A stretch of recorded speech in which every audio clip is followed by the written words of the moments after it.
কিয়ামতের দিন আল্লাহর আদালতে দাঁড়ায় জবাব দিতে হবে, কেন হাত ডিউটি করলো না? জবান আল্লাহর কাছে সাক্ষী দিবেন, জবান দিয়া বান্দা তুমি ডিউটি ঠিক মতো কেন করলা না? ওদিন যদি কেউ মিথ্যার আশ্রয় নেয়, আল্লাহ বলবে তোর জিহ্বা বন্ধ। এবার আল্লাহ বলবে হাত কথা বলো, পা কথা বলো। আল-ইয়াওমা নাখতিমু আলা আফওয়াহিহিম ওয়া তুকাল্লিমুনা আইদিহিম ওয়া তাশহাদু আরজুলুহুম বিমা কানু ইয়াকসিবুন। দস্তগুয়াদ মঞ্চুনি দুজদিদা আম, লবগুয়াদ মঞ্চুনি বুসিদা আম, চশমগুয়াদ চিদা আম গমজা হারাম, গোশগুয়াদ চিদা আম সমরুল কালাম। আল্লাহর দরবারে ঠোঁট বলবে, আল্লাহ এই ঠোঁটটা নাড়াইয়া তোমার জিকির করার জন্য দিয়েছো, করে নাই। হাত বলবে, আল্লাহ তুমি তোমার এই দেওয়া হাত দিয়া বান্দার নেক আমল করবে, করে নাই। দুটো চোখ দান করেছো, এই চক্ষু দিয়া তোমার কুদরত দেখবে, মা দেখবে, বাবা দেখবে, আলেম দেখবে, কাবা দেখবে, কোরআন দেখবে, তোমার কুদরত দেখবে, দেখে নাই। কিয়ামতের দিন সব আল্লাহর দরবারে সাক্ষী হিসাবে পেশ করা হবে, পালাবার কোনো সুযোগ নাই। আল্লাহ তাআলা বলেন, আমি তোমাদেরকে অনর্থক বানাই নাই যে কয়েকদিন ঘুরে ফিরে যাবা, আর কোনো জবাবদিহিতা নাই। আফা হাসিবতুম আন্নামা খালাকনাকুম আবাসা, আফা হাসিবতুম আন্নামা খালাকনাকুম আবাসা ওয়া আন্নাকুম ইলাইনা লা তুরজাউন। ও বান্দা, তোমরা কি ধারণা করেছো তোমাদের অনর্থক আমি সৃষ্টি করেছি? তোমরা আমার দরবারে আসবা না, এটা কি ধারণা করেছো? না, আমি আল্লাহ অনর্থক তোমাদের বানাই নাই। আমি আল্লাহর দরবারে একদিন আগে পরে তোমাদের আসতেই হবে, পালানোর কোনো সুযোগ। মরণ থেকে যতই পালাও, মরণ তোমায় নিবে ঘিরি। যদিও সুদূর আকাশ পানে লুকাও, সেথায় লাগিয়ে সিঁড়ি। ইন্নাল আবরারা লাফি নাঈম ওয়া ইন্নাল ফুজ্জারা লাফি জাহিম। নেক আমল যারা করবে তাদের জন্য জান্নাত, যারা গুনাহ করবে তাদের জন্য জাহান্নাম। দুনিয়ার জিন্দেগি ক্ষণস্থায়ী, আখিরাতের জিন্দেগি চিরস্থায়ী। এই বিশ্বাস অন্তরে জমা রাখার নাম মুমিন। ওয়া বিল আখিরাতি হুম ইউকিনুন।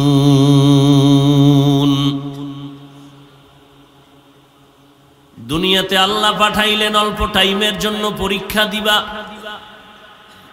৫ নাম্বার যদি উঠাতে পারো, হাসরের ময়দানে হবে ফলাফল মালিক ইয়াউমিদ্দিন, আমি প্রতিদান দিবসের মালিক। কিয়ামতের ময়দান আমি কায়েম করব। কেন?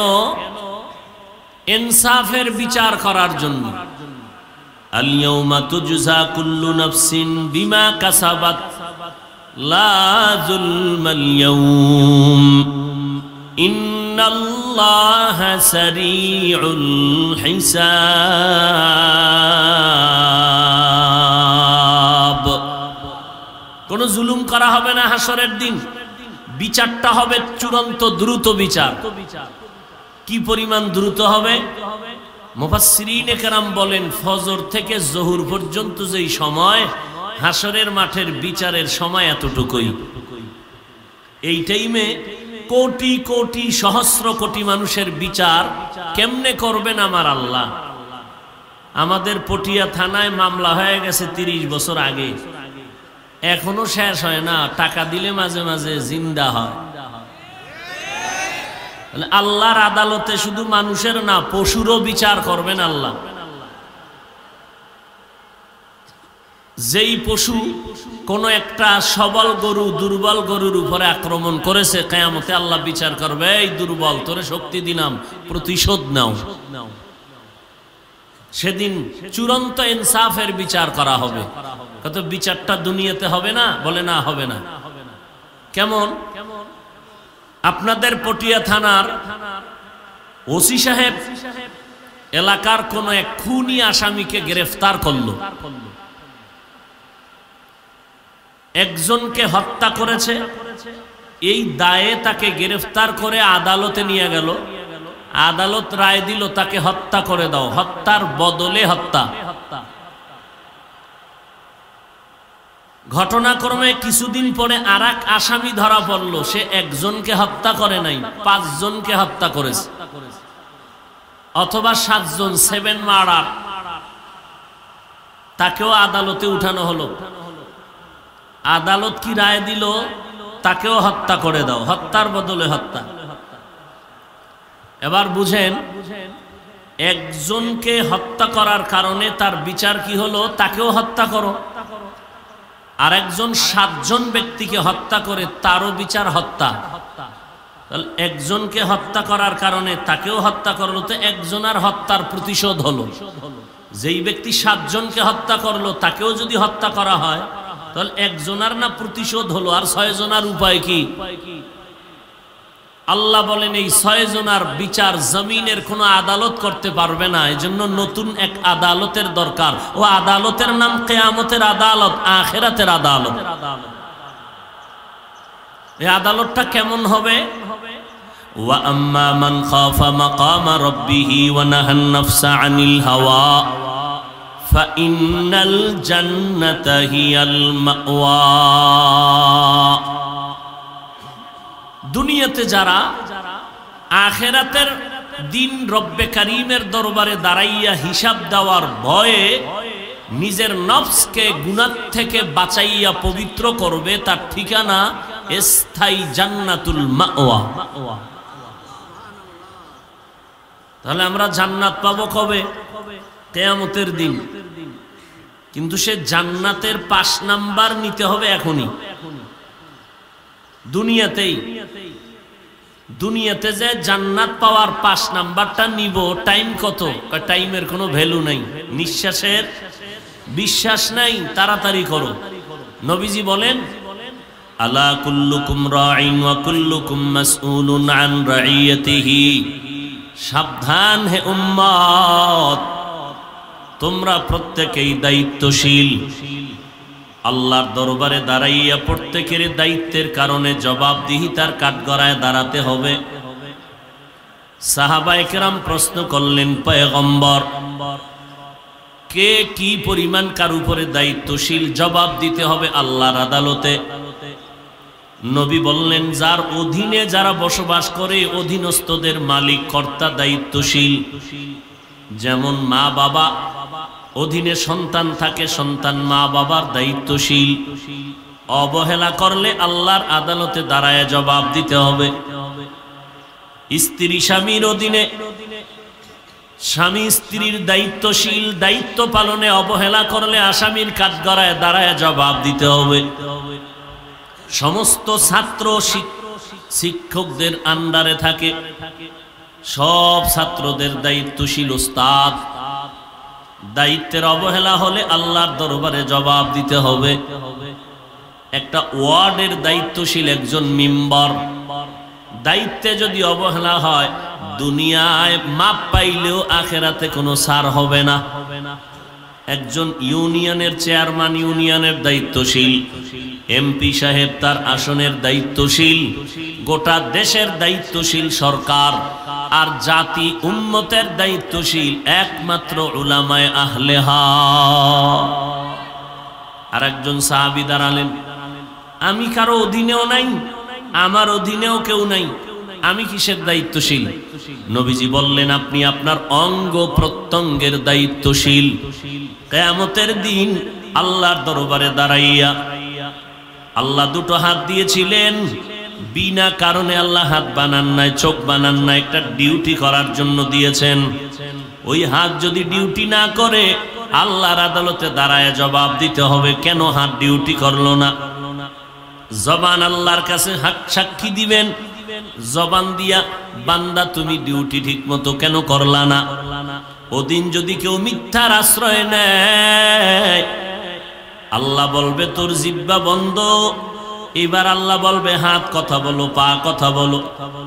আল-ইয়াওমা নাখতিমু আলা আফওয়াহিহিম ওয়া তুকাল্লিমুনা আইদিহিম ওয়া তাশহাদু আরজুলুহুম বিমা কানু ইয়াকসিবুন। দস্তগুয়াদ মঞ্চুনি দুজদিদা আম, লবগুয়াদ মঞ্চুনি বুসিদা আম, চশমগুয়াদ চিদা আম গমজা হারাম, গোশগুয়াদ চিদা আম সমরুল কালাম। আল্লাহর দরবারে ঠোঁট বলবে, আল্লাহ এই ঠোঁটটা নাড়াইয়া তোমার জিকির করার জন্য দিয়েছো, করে নাই। হাত বলবে, আল্লাহ তুমি তোমার এই দেওয়া হাত দিয়া বান্দার নেক আমল করবে, করে নাই। দুটো চোখ দান করেছো, এই চক্ষু দিয়া তোমার কুদরত দেখবে, মা দেখবে, বাবা দেখবে, আলেম দেখবে, কাবা দেখবে, কোরআন দেখবে, তোমার কুদরত দেখবে, দেখে নাই। কিয়ামতের দিন সব আল্লাহর দরবারে সাক্ষী হিসাবে পেশ করা হবে, পালাবার কোনো সুযোগ নাই। আল্লাহ তাআলা বলেন, আমি তোমাদেরকে অনর্থক বানাই নাই যে কয়েকদিন ঘুরে ফিরে যাবা, আর কোনো জবাবদিহিতা নাই। আফা হাসিবতুম আন্নামা খালাকনাকুম আবাসা, আফা হাসিবতুম আন্নামা খালাকনাকুম আবাসা ওয়া আন্নাকুম ইলাইনা লা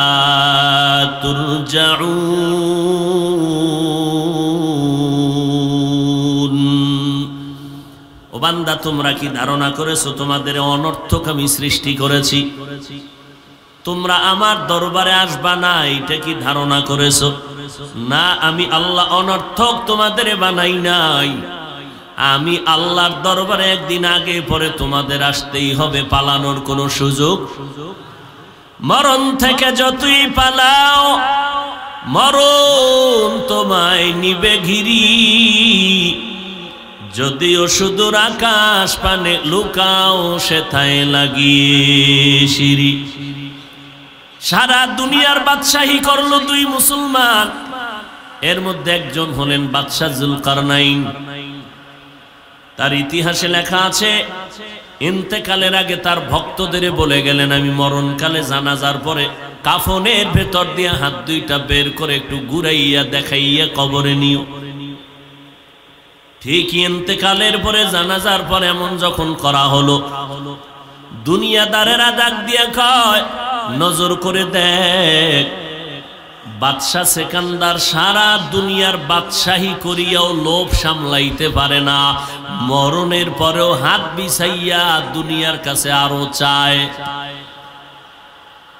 আল্লাহওয়ালারা মুমিনেরা বলে, না না, সারা দুনিয়ার বাদশাহী করিয়া মরণকালে হাত দুইটা বিছাইয়া বলে গেল, এত কিছু পাওয়ার নিয়ে আজ আমি খালি হাতে কবরে রওয়ানা দিলাম। ওই অন্ধকার কবর, হাসরের মাঠ বড় কঠিন। আল্লাহ বলেন, ওই দিন আমার দরবারে দাঁড়াইয়া হিসাব দেওয়ার ভয় করো। কেন? দুনিয়ার আসামি জজের কাছে যখন দাঁড়ায়, অন্তরে ভয়, জজ সাহেব যদি একটু রায়টা বাম দিকে দিয়ে দেয়, আমি ফাঁসির মঞ্চে যেতে বাধ্য। এত ভয় থাকে, হাত জোর করে দাঁড়ায়, আর খানা নাই, ঘুম নাই, পাগলের মতো থাকে। আল্লাহ পাকের আদালত কত কঠিন হবে।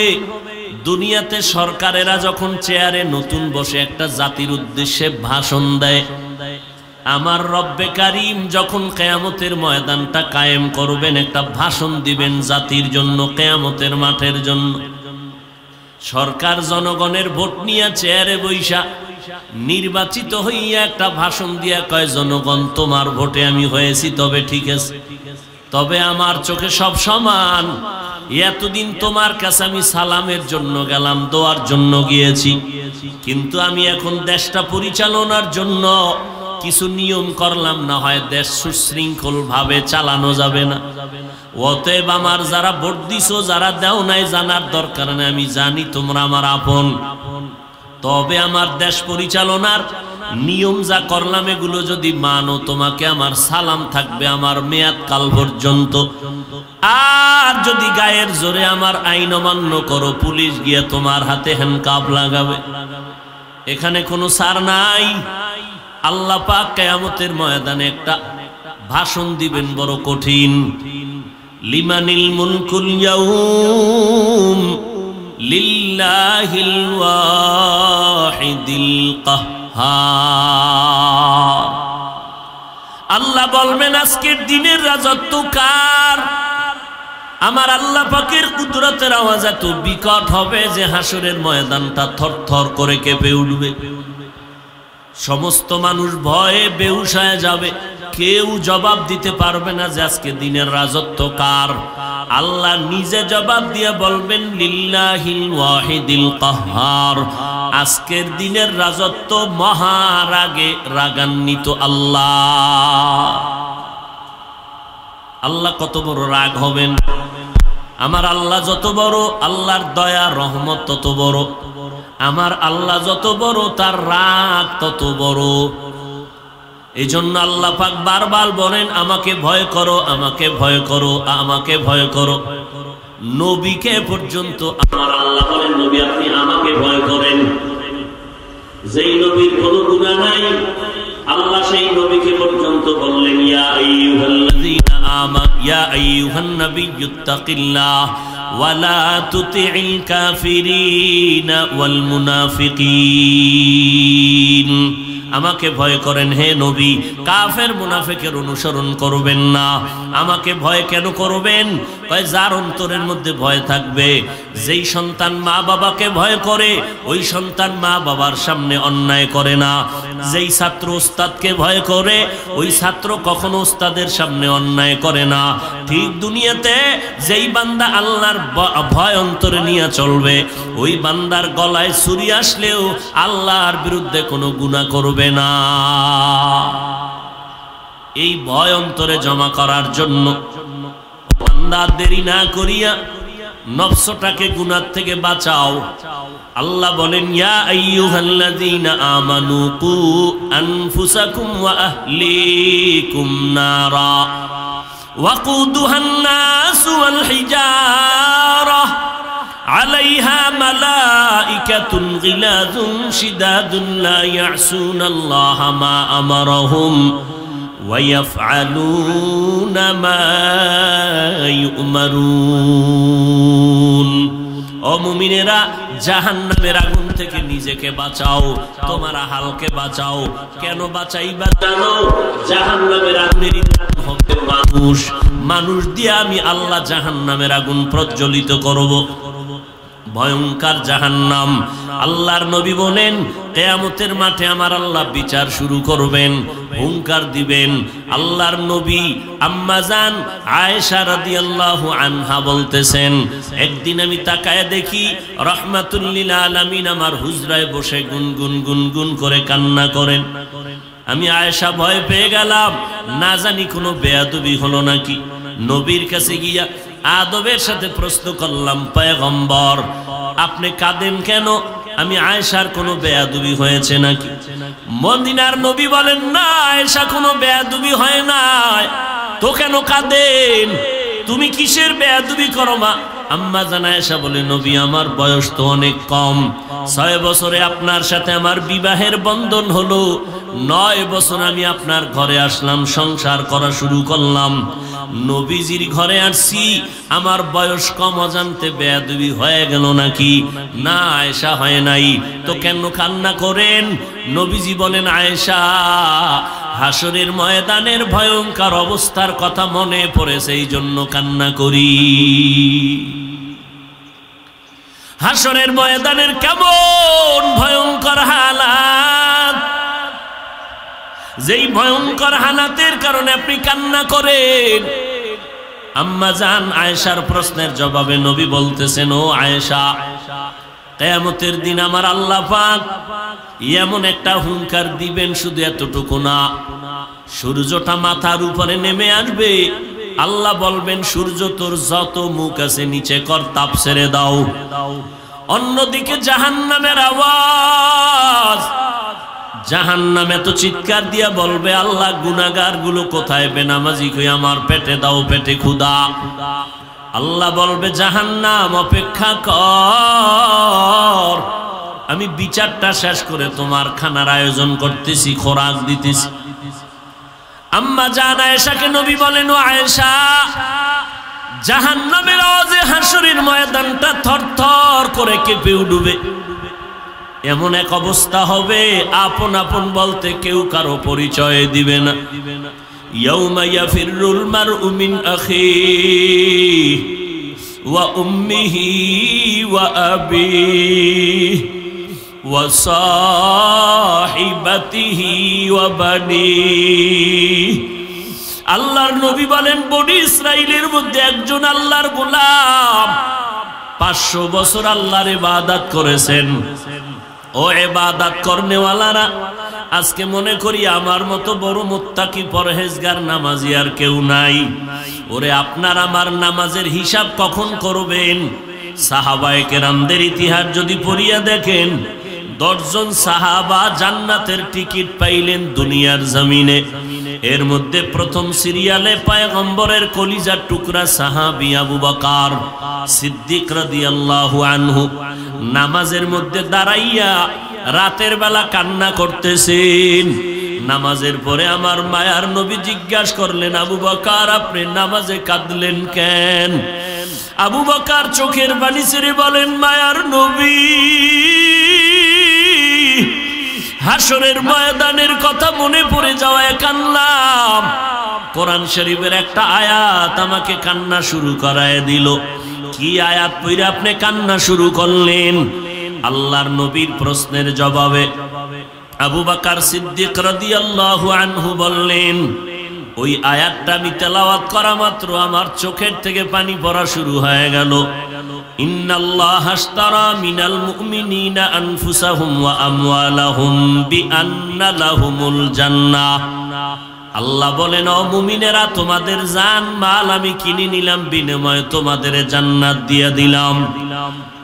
নবী বলেন, এটা তো খুশির খবর, এটা তো কোনো দুঃখের খবর না। আল্লাহ মুমিনের জানমাল নিলেন, বিনিময়ে জান্নাত দিয়েছেন, এতে তো কান্নার কোনো কারণ নাই, কাঁদলেন কেন? আবু বকর সিদ্দিক বলেন, নবীজি, আপনি জানেন আমি ব্যবসা করি, দোকানদারি করি। আমার দোকান থেকে আজকে সকালবেলা বহুদিন আগে একজন মহিলা কাপড় নিয়েছিল। আজ ওই কাপড়টা ফিরাইয়া দিয়া টাকা নিয়ে গেল। বিদায় বেলা বলেছিলাম, আম্মা জান, আমার দোকান থেকে কাপড় নিলেন, আবার ফিরাইয়া দিলেন কেন? বলে, অত আরো আগেই দেওয়ার প্রয়োজন ছিল, ব্যস্ততার কারণে আসতে পারি নাই। ফিরাইয়া দেওয়ার একটাই কারণ, আপনার দোকানের নেওয়া কাপড় আমার পছন্দ হয় নাই, এই জন্য ফিরাইয়া দিলাম, টাকা নিয়ে গেলাম। আবু বকর বলে, নবীজি, হাসরের ময়দানটা বড় ভয়ঙ্কর হবে, আপনিই বয়ান করেছেন। পুরা হাসরের মাঠ হবে অনেক ভয়ঙ্কর হালাত, যেই সময় আপন আপন বলতে কেউ কারো পরিচয় দিবে না। একটা সন্তান গিয়া মাকে বলবে, মা আমার একটা নেক দাও, নেকের একটা টান পড়েছে, একটা নেক পাইলে জান্নাত। সন্তানের কাছে মা গিয়া বলবে, সন্তান, আমি তোর মা, একটা নেক দে, আমি একটা নেকের অভাবে এখন জান্নাতে যেতে পারি না, তুই যদি আমাকে একটা নেক দাও আমি জান্নাতে যেতে পারবো। সন্তান বলবে, দুনিয়াতে আমি মা ছাড়া জন্মগ্রহণ করি নাই, তবে তুমি যে আমার মা তা আমি বিশ্বাস করি না, যাও, আমি নেক দিতে পারবো না। আল্লাহ কোরআনে বলেন, কিয়ামতের এমন ভয়ঙ্কর হালাত হবে। আম্মা জান আয়েশা প্রশ্ন করেন, নবী, ওই দিন মানুষগুলো কেমনে উঠবে? কয়, সব হবে উলঙ্গ, কারো কোনো পোশাক হবে না। আম্মা জান বললেন, লজ্জা কি তখন লাগবে না? নবী বলেন হাসরের মাঠ এত ভয়ঙ্কর হবে, নিজের চিন্তায় কান্না শুরু করবে, কেউ কারো দিকে তাকানোর পর্যন্ত সুযোগ আর হবে না। এমন ভয়ঙ্কর হালাত। ওই হাসরের ময়দানে এক বান্দা 500 বছর ইবাদত দিয়া যখন উঠবে আল্লাহর আদালতে, আল্লাহ বলবে তুমি জান্নাত চাওনি? বলবে হ্যাঁ জান্নাত চাই। আমার দয়ায় চাও নাকি? কয় না, আপনার দয়া কেন, আমি 500 বছর ইবাদত করেছি। তাই নাকি? বলে হ্যাঁ। তো ইবাদতের তাগিদে চাও? বলে হ্যাঁ। আল্লাহ বলবে একটু দাঁড়াও। বান্দা যখন দাঁড়াবে, সূর্যের গরম এত বেশি পাওয়ার দিবে, বান্দার কলিজা শুকায় যাবে, পানির জন্য ছটফট করবে, বলবে একটু পানি দাও।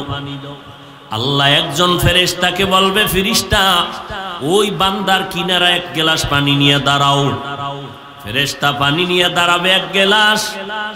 ওই 500 বছরের আবেদ বলবে পানি দাও। বলে এমনি পানি দিব না, কি চাও? বলে মাকবুল 500 বছরের ইবাদত চাই, এক গ্লাস পানির দাম।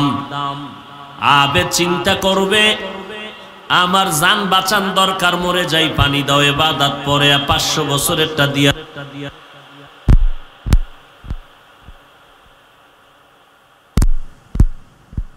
এখন আরো পানি চাইবে, কিন্তু দেওয়ার মতো ইবাদত তো নাই। এইবার আল্লাহর দিকে বান্দা নজর করে বলবে, ও দয়ার মালিক, দয়া করে আপনি আমাকে মাফ করে দেন। আমার ইবাদত দিয়ে আমি জান্নাতে যাওয়ার কোনো উপায় নাই। নবী বলেন আল্লাহ পাকের রহমত ছাড়া কেউ জান্নাতে যেতে পারবে না। নবী আম্মা জান আয়েশা বলেন, নবী আপনার কি হবে? কয় আমিও সারা জান্নাতের দরজায় যেতে পারবো না। আল্লাহর নবী চোখের পানি ছেড়ে বলেন, আয়েশা ওই লোকটা এমন কাঁদাই যে কাঁদবেন। ওই লোকটা বলবে আল্লাহ তোমার দয়া ছাড়া উপায় নাই, কারণ এক গ্লাস পানির দাম যদি 500 বছরের ইবাদত হয়, জীবনে কত পানি পান করেছি। খানা খাইতে আমার পানি লাগতো 1 গ্লাস, আমি 5 গ্লাস পানি অপচয় করেছি। মসজিদে নামাজের কাতারে দুকতে গিয়া ওযুখানায় বসে কত পানি অপচয় করলাম। ও আল্লাহর বান্দারা, তোমার আমার হাতটা ধুইতে অল্প পানি, কত পানি অপচয় করলাম। কিয়ামতের ময়দানে কড়ায় গন্ডায় আল্লাহর দরবারে হিসাব দেওয়া লাগবে, পালাবার কোনো উপায় নাই। হাসরের ময়দানের ভয়ঙ্কর অবস্থা দেখিয়া যেই সমস্ত নবীদের কোনো গুনাহ নাই, নবী বলেন আয়েশা সেই নবীরা পর্যন্ত নাফসি নাফসি বলে কান্না করবেন। আদম নবী কাঁদবেন আমাকে বাঁচাও, উম্মতের কথা ভুলিয়া যাবেন। মুসা নবী কাঁদবেন আল্লাহ আমাকে বাঁচাও। ইব্রাহিম নবী কাঁদবেন আল্লাহ আমাকে বাঁচাও। এইভাবে সব নবীদের কান্নার আওয়াজ। আম্মা জান আয়েশা বলে, নবী তখন আপনি কি করবেন? আপনি তো দু জাহানের সরদার। মায়ার নবী বলেন আয়েশা ওই দিন আমি আমার উম্মতের জন্য পাগলের মতো হয়ে মাকামে মাহমুদে সিজদায় পড়ে কাঁদবো। আমি একবারও বলবো না আল্লাহ আমাকে বাঁচাও, আমার আওয়াজ হবে আল্লাহ আমার উম্মতের বাঁচাও। আমার একটা উম্মত যেন জাহান্নামে না যায়। আমার উম্মত জাহান্নামে গেলে আমি জান্নাতে যাব না। আল্লাহ বলবেন নবী আপনি কাঁদবেন না, মাথা উঁচু করেন, আমি আপনাকে খুশি না করিয়া ছাড়ব না। আল্লাহর নবীকে খুশি করার জন্য আল্লাহ বলবে, ও ফেরেশতা জাহান্নামটাকে ফিরাও, কারণ জাহান্নাম যদি সামনে আসে আমি আর বিচার করতে পারবো না। 70,000 শিকল লাগাইয়া জাহান্নামের গলায় বেঁধে দিবে ফেরেশতা। এক একটা শিকলের গোড়ায় 70,000 ফেরেশতা পেছনে টানবে, তারপরও জাহান্নামকে ধরে রাখতে পারবে না। এমন ভয়ঙ্কর অবস্থা হবে ওই হাসরের মাঠ। এরে নবীর উম্মতের দল, আল্লাহর নবীর সাহাবী আবু বকর সিদ্দিক রাদিয়াল্লাহু আনহু বলেন, পয়গম্বর হাসরের ময়দানের ওই ভয়ঙ্কর অবস্থায় ভাই ভাইয়ের থেকে আলাদা হয়ে যাবে, মা সন্তান থেকে আলাদা হয়ে যাবে, বন্ধু বন্ধুর থেকে আলাদা হয়ে যাবে। হাসরের ময়দানে বন্ধু থেকে বন্ধু ভাগিয়া যাওয়ার ক্ষেত্রে আমার আল্লাহ ভাইয়ের কথা বললেন আগে, তারপরে বললেন মা বাবা বন্ধুদের কথা। ভাইয়ের কথাটা আগে বললেন কেন? অথচ দুনিয়াতে দেখি আমার মায়ের থেকে আমার আপন কেউ নাই, আমার বাবার থেকে আপন কেউ নাই, কিন্তু কিয়ামতের দিন ইয়াউমা ইয়াফিরুল মারউ মিন আখিহি ওয়া উম্মিহি ওয়া আবিহি, আগে কেন ভাই ভেঙে যাবে? ভাইয়ের কথা আগে কেন বলছেন?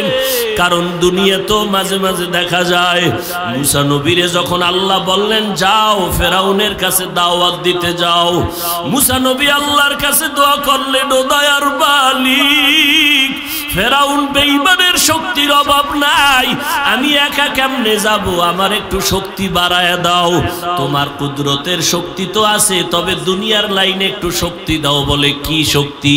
কয় আমার ভাই হারুনের আমার সাথে দিয়া দাও, কারণ আমার ভাই যদি আমার সাথে দাঁড়াইয়া যায়, ওরে দুই ভাই যদি এক জায়গায় দাঁড়াই সাহস বেড়ে যাবে, শত দুশমন আমাদের সামনে দাঁড়াইতে ভয় পাবে। দুনিয়াতে ভাই বড় আদরের, বড় মোহব্বতের। ইউসুফ আলাইহিস সালামকে যখন 10 ভাই মিলিয়া বুদ্ধি দিয়া খেলার নাম দিয়া নিয়ে গেল, যখন বাবা তাকায় আছে, বাবায় তো বুঝতে পারলো ইউসুফের তো খেলার নাম দিয়া হত্যা করার জন্য, মুসিবতে ফেলানোর জন্য নিয়ে যায়। ইউসুফ নবীকে যখন নেওয়া হয়, যখন বাবা ইয়াকুব নবীর চোখের আড়াল হয়ে গেল, কিছু দূর যাওয়ার পরে সামনে জঙ্গল আর পাহাড়। ইউসুফের এবার সব ভাইরা মারধর শুরু করলো। এক ভাই মারে, আর এক ভাইয়ের কাছে বলে তুই এবার মার, আর বলে এখন তোরে কোন বাবায় ফিরাইবে রে ইউসুফ বল। ইউসুফ চোখের পানি ছেড়ে কান্না করে আর বলে ভাই তোমরা আমাকে কেন মারো? আমি তো তোমাদের ক্ষতি করি নাই, আমি তো তোমাদের বিরুদ্ধে কোনো কথাও বাবাকে বুঝাই নাই। এইবার ইউসুফ বলে আমি তাকায় দেখি আমার বড় ভাই নাম হলো ইহুদা, ও দেখি সবাই রে বুঝায় আর পারিস না। ওরে ভাইয়ের কান্না সহ্য করতে পারি না। ওরে বান্দা দেখ শুনি বড় ভাইয়ের কত দাম। অনেক ফ্যামিলিতে মা বাবায় বুড়া হয়ে গেল, এইবার কামাই করার মতো কেউ নাই। বড় ভাইকে আমার লেখাপড়া অর্ধেক হয়েছে, আর দরকার নাই। মা বাবারে কামাই করি, আমার ছোট ভাইটারে আলেম বানাই, ছোট ভাইকে আমি টাকা পয়সা দিয়া মানুষ বানাবো। অনেক বড় ভাইরা ছোট ভাইরে টাকা পয়সা দিয়া কামাই করে মা বাবারে খাওয়ায়, লেখাপড়া শিখায়। অনেক জায়গায় গেলে খবর পাই বড় ভাইয়ের চোখে পানি। ছোট ভাইটারে এত কোলেটাই না লেখাপড়া শিখাইলাম, ওর প্রস্রাবের পানি আমি গায়ে লাগাইলাম। আজকে চাকরি করে টাকা পায়, বড় ভাইরে সালামটা পর্যন্ত দেয় না। এর বড় বড় ভাইয়ের চোখে পানি। রাতের গভীর হঠাৎ যদি শুনে রাস্তার মাঝে পটিয়া বাজারে ছোট ভাইয়ের উপরে কারা যেন সন্ত্রাসী আক্রমণ করে, বড় ভাই ঘর থেকে একটা দৌড় দিয়া ছোট ভাইয়ের দরবারে গিয়া হাত দুইটা বাড়ায় কয় তোরা পারলে আমাকে মার, আমার ছোট ভাইয়ের গায়ে হাত দিবি না। কারণ আমার ছোট ভাইটারে মানুষ বানাইতে আমার কত ঘাম জমিনে গেল। আমি নিজে না খাইয়া কষ্ট করে ওরে পড়াইয়া মানুষ বানাইছি। তোরা আমার গায়ে মার, আমাকে আঘাত কর, আমার ছোট ভাইরে আঘাত করবি না। ইউসুফের বড় ভাই যখন ইউসুফরে মারবি না, ওই অন্য ভাইরা কয় কথা যদি বলো বেশি তোমাকে আমি মারবো। লম্বা ঘটনা আপনারা জানেন। ইউসুফ নবীর জামা কাপড় খুলিয়া রশিতে বেঁধে যখন কূপের মধ্যে ফালাইলো, সবাই ভাইরা জামা কাপড়ে রক্ত মেখে বাবার কাছে গেল। ইউসুফ নবী কূপের ভিতরে কেউ নাই, ওই কূপের ভিতরে একা কোথায় যাবে কোনো ঠিকানাও নাই। বাবা ইয়াকুব কাঁদে আমার ইউসুফ কই? ইউসুফ নবী বলে মাঝে মাঝে দেখি আমার বড় ভাই ইহুদা এসে আমারে নাস্তা দেয়, খবর নেয়, কারণ বড় ভাইয়ের মহব্বত বড় কঠিন। এরে নবীর উম্মতের দল, এই বড় ভাই বড় বাবার সমতুল্য মর্যাদা। আজকে যারা বড় ভাইয়ের সাথে খারাপ আচরণ করো, কিয়ামতের ময়দান ওই ভাই ভাইকে ভুলিয়া যাবে। দুনিয়াতে হাজার মুসিবতে মা সন্তানের ফালায় দেয়, বাবায় রাগ করিয়া সন্তানের সাথে কথা বলে না, কিন্তু বড় ভাই থাকলে টান দিয়া কয় আয় আমার ঘরে আয়, তুই না খায়া থাকবি না, আমি যদি খাইয়া থাকি তুই খাবি। ওরে কিয়ামতের দিনে এত আব্দুলের ভাইও কিন্তু তোমার আমার কেউ আপন হবে না। ভাই ভাইকে দেখে দৌড়াইয়া পালাবে, বলবে আমার কোনো ভাই নাই। আবু বকর সিদ্দিক কাঁদে আর বলে নবী, ওই সময় যদি আমারে আল্লাহ ডাক দিয়া কয় আবু বকর আমি তোমার জানমাল নিয়ে জান্নাত দিলাম, বিনিময়ে কি নিয়ে আসছো? আমি যদি বলি আল্লাহ আমি নামাজ পড়েছি, তেলাওয়াত করলাম, জিকির করলাম, গুনাহমুক্ত জীবন নিয়ে আসি, আল্লাহ যদি বলিয়াই ফালান আবু বকর তোমার জানমাল তুমি নিয়ে যাও, আমার জান্নাত আমারে ফিরাইয়া দাও। যদি বলি আল্লাহ কেন? ওই মহিলা যেমন বলেছিল তোমার দোকানের কাপড় আমার পছন্দ হয় নাই, ফিরাইয়া দিলাম। আমার মাওলায় যদি বলে আবু বকর তোমার ইবাদত আমার কাছে পছন্দ হয় নাই, যেইভাবে নামাজ পড়া দরকার ছিল ওইভাবে পড়ো নাই, যেইভাবে জিকির করলে আমি খুশি ওইভাবে হক আদায় করে করো নাই, যেইভাবে কোরআন তেলাওয়াতের প্রয়োজন ছিল হক আদায় করে ওইভাবে তেলাওয়াত করতে পারো নাই, আজকে তোমার জানমাল নিয়ে জাহান্নামে যাও। আল্লাহ যদি বলিয়া ফেলায় তখন আমার হাতে অর্ডার হয়ে যাবে ফেরেশতারা জাহান্নামের হ্যান্ডকাপ লাগাও। ওই জাহান্নামে যখন আমাকে নেওয়া হবে আমার কি উপায় হবে? ওই সময় নবীরা পর্যন্ত নাফসি নাফসি বলে কান্না করবেন। আমার আল্লাহ বারবার হুঙ্কার দিয়া বলবেন ওয়ামতাজুল ইয়াউমা আইয়ুহাল মুজরিমুন। আল্লাহ বলবে গুনাহগারেরা তোরা নেককারদের থেকে আলাদা হয়ে যা, কারণ আমি আজকে ইনসাফের ফলাফল দিব। যারা নেক আমলওয়ালা তাদের আমি জান্নাতের সার্টিফিকেট দিয়া ডান হাতে আমলনামা দিব। গুনাহগারেরাই হুঙ্কার শুনিয়া ভয়ে পালাইয়া যাইতে চায়, আলাদা হতে চায় না। আমার আল্লাহ কুদরতের মতো একটা বাসুনি দিয়া গুনাহগারগুলো নেককারদের থেকে আলাদা করে ফেলবে। আজকে তো দুনিয়াতে আমরা এক নেককার গুনাহগার এক রাস্তায় চলি, এক নদীর মাছ খাই, এক গাছের ফল খাই, কোনো বাধা নাই, কিন্তু হাসরের ময়দানে আমার আল্লাহ রাগান্বিত হয়ে বলবে ও গুনাহগার আলাদা যদি না হও আমি নিজের কুদরতের হাতে করব। আমার আল্লাহ গুনাহগারদেরকে আলাদা করিয়া জাহান্নামের রাস্তায় দাঁড় করায় দিবে। এবার আল্লাহ বলবে ফেরেশতা এদের আমলনামা হাতে দেওয়ার জন্য বাম হাত রেডি করতে বলো। বলবে আল্লাহ কেমনে? আল্লাহর অর্ডার হয়ে যাবে এই নাফরমান আমার দেওয়া সূর্যের আলো, চাঁদের আলো, পানি বাতাস, দুনিয়ার নেয়ামত ভোগ করিয়া আমার হুকুম মতো চলে নাই, আমার বিরোধিতা, নবীর বিরোধিতা, ওলামায়ে কেরামের বিরোধিতা, কোরআনের বিরোধিতা করত। এখন আর সার হবে না, আমি আল্লাহ একে আজকে মজাটা বুঝায় দিব। সোজা হাতে আমলনামা দেওয়া হবে না। ও ফেরেশতা জাহান্নামী গুনাহগারের বুকের মাঝে ছিদ্র করিয়া দাও, ছিদ্র করিয়া বাম হাতটা ঢুকাইয়া পিঠের থেকে বের করো। পিঠের থেকে হাতটা বের করবে ফেরেশতারা, আযাব কঠিন শুরু হয়ে গেল। আমার আল্লাহ তাআলা পেছনে বাম হাতের মধ্যে আমলনামা দিয়া বলবেন ইকরা কিতাবাকা কাফা বিনাফসিকাল ইয়াউমা আলাইকা হাসিবা। জীবনে যা করেছো পড়িয়া দেখ। আল্লাহর ফেরেশতা অর্ডার করবে, বলবে আল্লাহ চেহারাটা সামনে, আমলনামা সহ হাত পেছনে কেমনে পড়বে? আমার আল্লাহ রাগান্বিত হয়ে বলবে ফেরেশতা এই গুনাহগারের ঘাটটা ধরিয়া মোচড় দিয়া পেছনে ফিরায়া দাও। এরপরে যখন দেওয়া হবে জাহান্নামের আযাব শুরু হয়ে গেল। আল্লাহ অর্ডার করবে এদের শিকল লাগায়া জাহান্নামে নাও। ওয়াসিকাল্লাযীনা কাফারু ইলা জাহান্নামা যুমারা হাত্তা ইযা জাউহা ফুতিহাত আবওয়াবুহা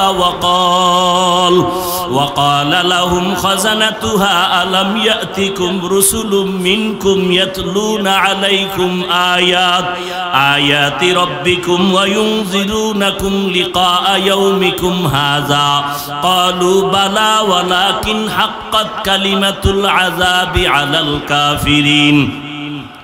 জাহান্নামের ফেরেশতারা যখন জাহান্নামের কিনারায় নিয়ে যাবে, দারোয়ানরা বলবে তোমাদের কাছে কি কোনো রসুল যায় নাই?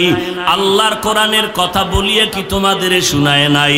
বলবে হ্যাঁ আমাদের শুনায়েছিল, কিন্তু আমরা হক কথা মানি নাই, মনের জোরে গায়ের জোরে উল্টা পাল্টা পথে চলেছি।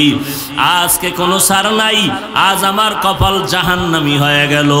এরে নবীর উম্মতের দল, আমার নবী যখন কান্না থেকে মাথা উত্তোলন করবেন, আমার আল্লাহ বলবে ফেরেশতা জাহান্নামটাকে ধরে রাখো শিকল দিয়া। আমার নবী বলবেন আল্লাহ আমার উম্মতগুলো তাড়াতাড়ি দাও, আমি তাদের নিয়ে আগে আগে জান্নাতে যাব। আমার আল্লাহ বলবে নবী আমি উম্মতকে আপনার হাতে তুলে দিতেছি জান্নাতে যাওয়ার জন্য। জাহান্নামটাকে যখন ফেরেশতারা ৭০,০০০ শিকল নিয়ে ধরে রাখতে পারে না, আল্লাহ তাআলা নবীকে সান্ত্বনা দেওয়ার জন্য একটু সামান্য কতরা পানি ফেরেশতাকে দিয়া বলবে যাও এই পানিটা জাহান্নামের গায়ে ছিটাইয়া দাও। দেওয়া মাত্র জাহান্নাম পেছন দিকে দৌড়াবে। ফেরেশতারা বলবে আল্লাহ ৭০,০০০ শিকল দিয়া যেই জাহান্নামকে ধরে রাখতে পারি নাই, ওই জাহান্নামকে সামান্য একটু পানি দেওয়া মাত্র পেছনে দৌড়াইয়া গেল।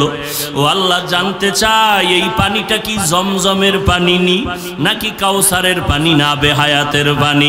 আল্লাহ বলবে না এটা জমজমের পানিও না, কাউসারের পানিও না, এ পানি আবে হায়াতের পানিও না, এই পানি আমার মায়ার নবীর এতিম উম্মতের চোখের পানি।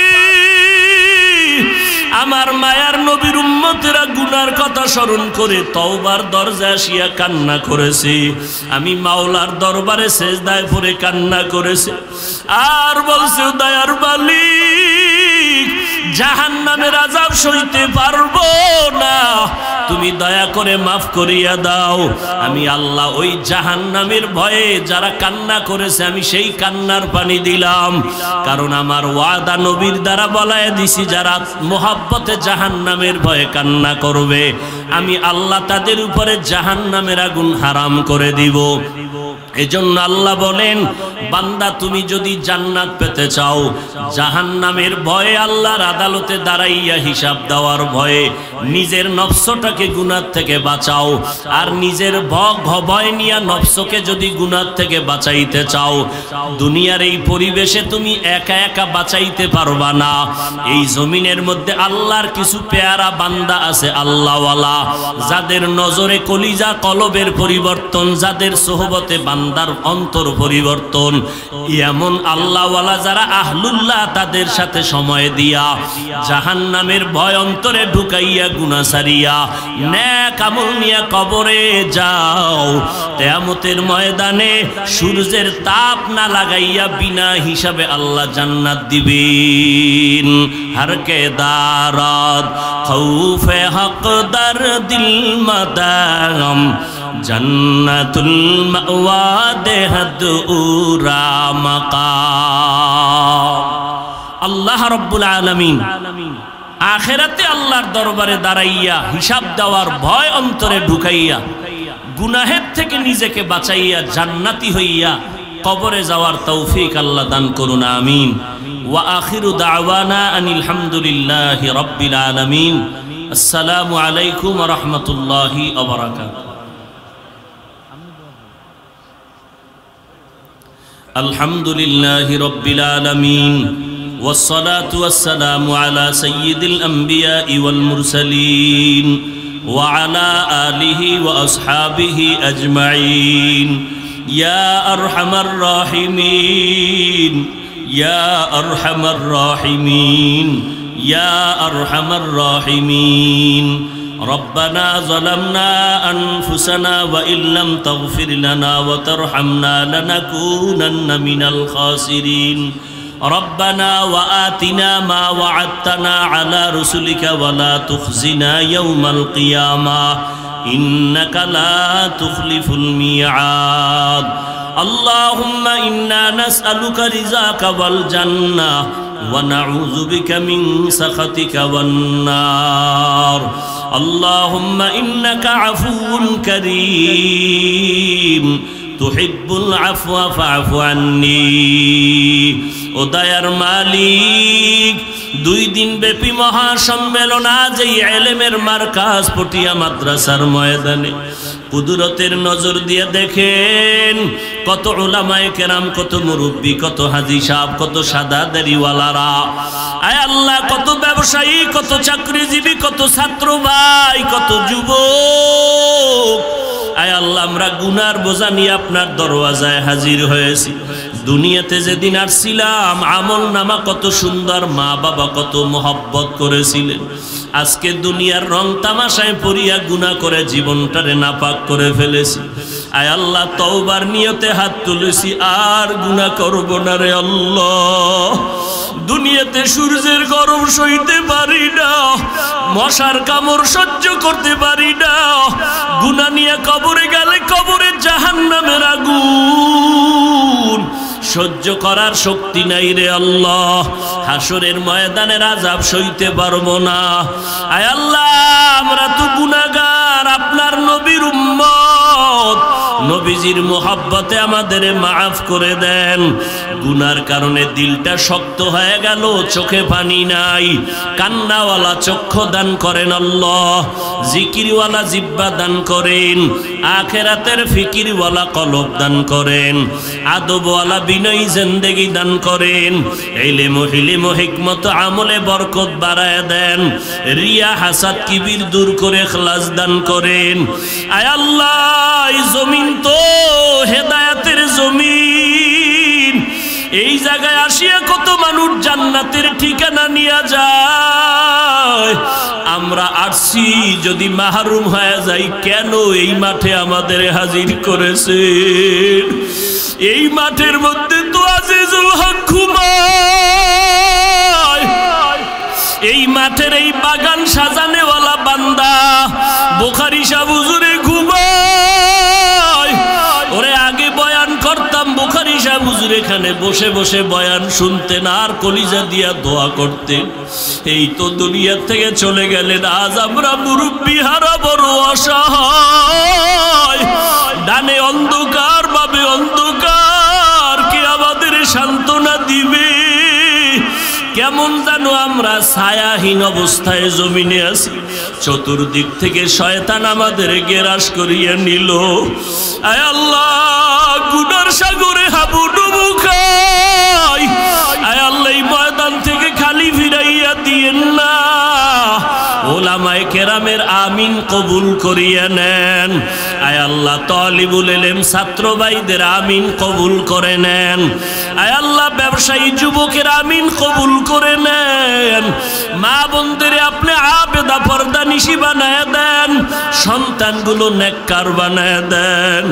আয় আল্লাহ গুনাহ অবস্থায় কবরে ডাক দিয়েন না, মরণ তো একদিন হবে, পালানো যাবে না, তবে মরণটা জানো নামাজের অবস্থায় হয়, মরণটা যেন কোরআন তেলাওয়াত অবস্থায় হয়, মরণটা যেন নেক আমল অবস্থায় হয়। আয় আল্লাহ এই মাদ্রাসায় জামিয়াকে সারা দুনিয়ার হেদায়েতের মারকাজ বানায় দেন। আসাতাজায়ে কেরামদেরকে আপনি খালেস খাদেম হিসাবে কবুল করে নেন। আয় আল্লাহ ছাত্র ভাইদেরকে আপনি কবুল করে নেন, সিনাটা ইলমের জন্য প্রশস্ত করে দেন। কত ছাত্র ভাইরা আপনার মোহাব্বতের জন্য ইলমের দরজায় পড়ে আছে, বাড়ি যায় না, মা বাবার খবর নেয় না। আবার এমনও ছাত্র আছে যাদের মাও নাই বাবাও নাই।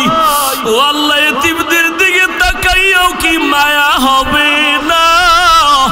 এই ময়দানে যারা মা হারা বাবা হারা অসহায় এতিম, আয় আল্লাহ সবার কবর জান্নাতের বাগান বানায় দেন।